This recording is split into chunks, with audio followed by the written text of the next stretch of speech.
5 دی ماه سال 96 بود که At that point, the hands of elements from outside Iran, including instigators based in the United States and Europe, began to be visible. Incitement to violence included encouraging and training people to use Molotov cocktails, to siege ammunition depots, and to stage an armed uprising.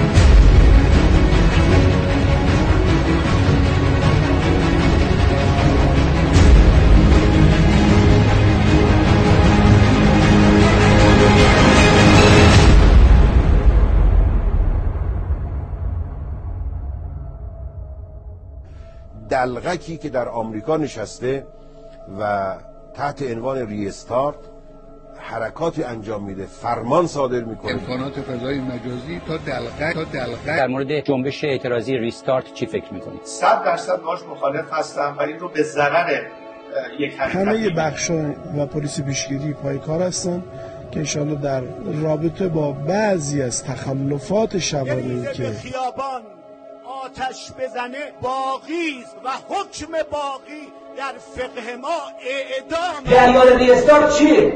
جریان ریستارت چیه؟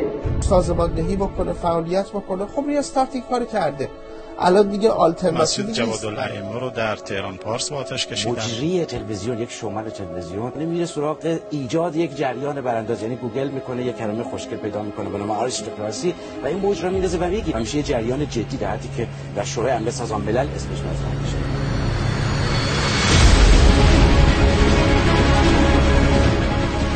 این حملات سنگینی که از همه طرف ریستارتی ها شد برای اینکه رژیم این بار یک نیرو میگه مثلا مساجد و آتش